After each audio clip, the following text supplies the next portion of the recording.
Okay, so I was watching a People's Court today. Actually, I guess it's technically yesterday I was watching the People's Court. And there's a section of it that sort of came up and it got me thinking. And it got me thinking because I had seen this particular Charlie Kirk video literally just earlier that day. The day before.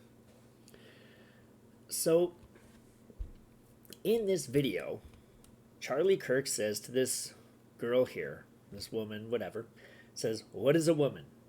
And she responds, "Someone who identifies as a woman." Which is absolutely stupid because you can't define something by using that thing as the definition. That's just ludicrous. So, then I'm watching People's Court. And in People's Court, and now it's from like 4 years ago, so it wasn't a recent one. But there's a woman there, and I guess the gist of this was that they some woman had taken in her granddaughter or niece or something to a car dealership because they got something in the mail that was like, "Come on in and you can win a prize" or something. So they went down there, and bing, bang, boom. The next thing you know, the two of them both walk out with new cars. Okay? Because this salesman saw a couple of freaking rubes and he's like, "All right, I'm going to make my commission today. That's for sure."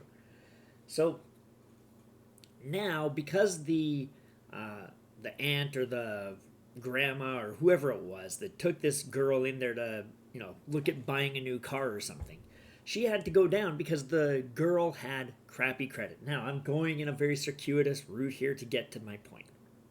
And I'm gonna take another little side journey as well. But so she took her down there because she's got very bad credit. So because she's got bad credit, she's like, "Oh, I need you to co-sign for me." And of course she does because she's an idiot and she's willing to put her own credit on the line for this woman who's like 34 years old and has terrible credit because she never pays her bills. But the older woman, the grandma, the aunt, whatever she is, she says to the judge, "Oh, so I took her there, and then while we were there, the dealer did a quick takeover." And the judge says, "What do you mean? What is a quick takeover?" And she says, "Well, he conned me." And then she says, "What do you mean? How did he con you? How did he do this?" And then she says, "Well, he pulled a fast one." And then the judge says, "Well, how did he do this?" And it turns out that basically she says, "Oh, the guy, he spoke really fast." And it's like, that's not a con. Okay, that's not a con. A con is like, I have documents saying, "Oh, look, here's my car, and I'm willing to sell it to you." And then I give you a really good price. It's worth, let's say, $10,000. And I say, "Look, just give me 7,000. We'll call it good." Okay, great. And then I pass you off the deed to the car, and I say, "Thanks a lot. Adios. Here's the papers. I've just transferred the title. See ya." And then you're driving along and you get pulled over by the police saying this car's been stolen. Then you were conned because I forged those documents. Okay, that's a con. Somebody talking quickly is not a con. Now, here's my sidebar on this. I had a friend years ago. I still have this friend. But years ago, when he was a single man, he would come in and he's an average looking guy, right? He's not terrible, he's not spectacular, but he's fine. He's an average looking guy. But he would come in and he would always have smoking hot chicks. And every time I saw him, he's with like another smoking hot chick. And it is like, dude, how do, how do you get all these hot women? And he said, "Hey, it ain't no thing. All you got to do is remember the three B's." And I said, "Three B's? What are the three B's?" And he's like, "Bullshit baffles brains."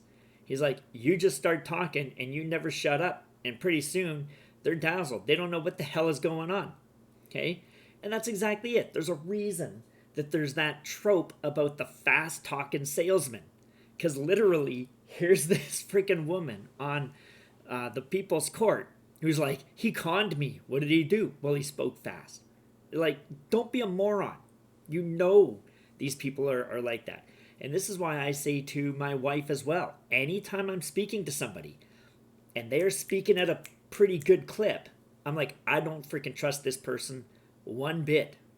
It's a big warning sign because they don't want you to stop long enough to actually think about what they're saying. Anyway, sidebar is over. So this woman says, "Oh, the dealer did a quick takeover." And then what is that? Then she says, "Oh, he conned me." Then she says, "How?" And then it's, "Oh, he pulled a fast one." None of these are defining what happened. None of these are answering, how did this person con you? What happened? What is the takeover? Likewise with this woman here. Okay? What is a woman? Oh, it's someone who identifies as a woman. That's not how you define things. That's not how the language works. That's not how information works. And I know people listening to this, there may be 0.2 people that will ever listen to this video. But if that person's listening to the video, I'm sure that you already understand this. But I'm going to go through how to define something now.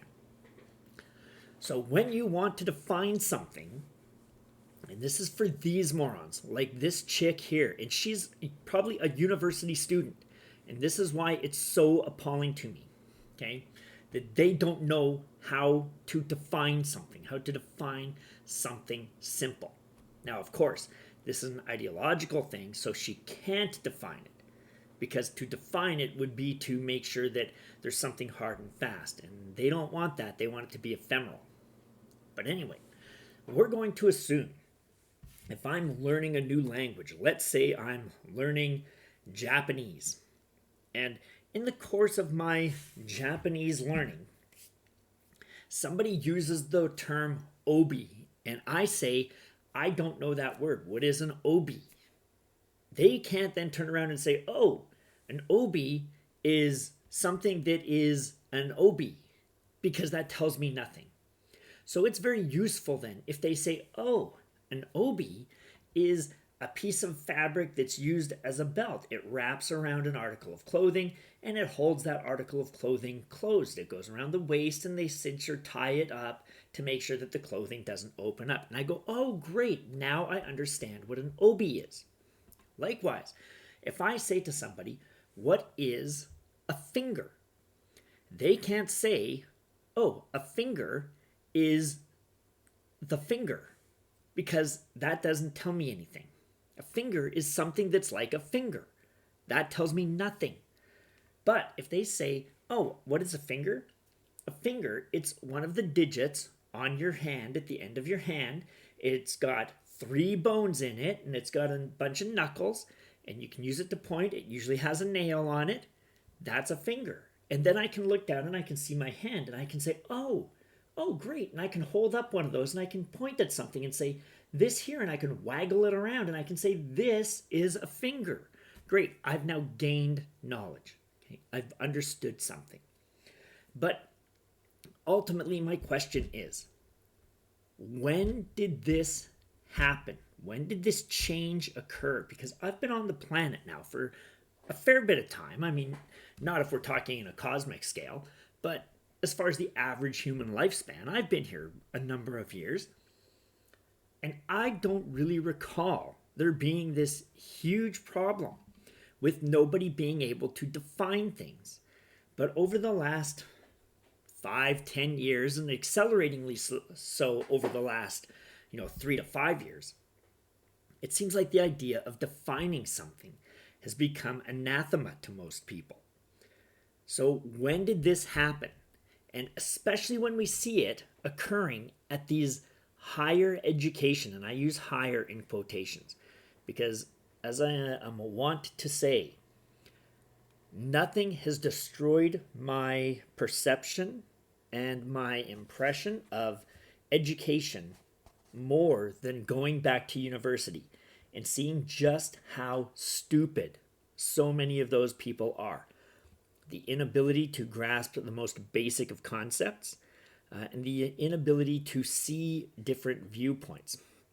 So I tend to think, because I tend to be pessimistic, and I tend to think that most of these things are done with an ulterior motive, despite other people thinking that they will attribute to stupidity or inability instead of malice. I tend to attribute malice.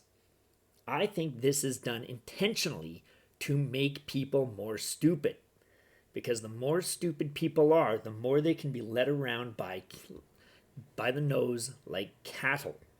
And that is, I think, what is going on. And it seems, though, like it is something that has really, really accelerated over the last few years. And I don't get it. I don't get it, though, from people like her, even. Okay? Or this woman on, I keep wanting to say Judge Judy, but it's like the People's Court. Where it's like, oh, what do you mean he conned you? And it's like, whoa, well, he pulled a fast one. It's, what the hell is that? What are you talking about? Right? Just speak clearly.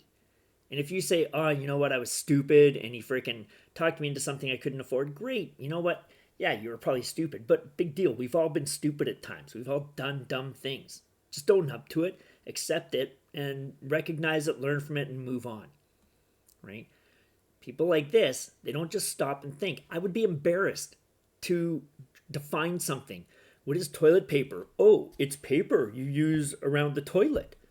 It's like, it's so freaking stupid. I'd be embarrassed to say that's the best I could come up with. Unbelievable, right?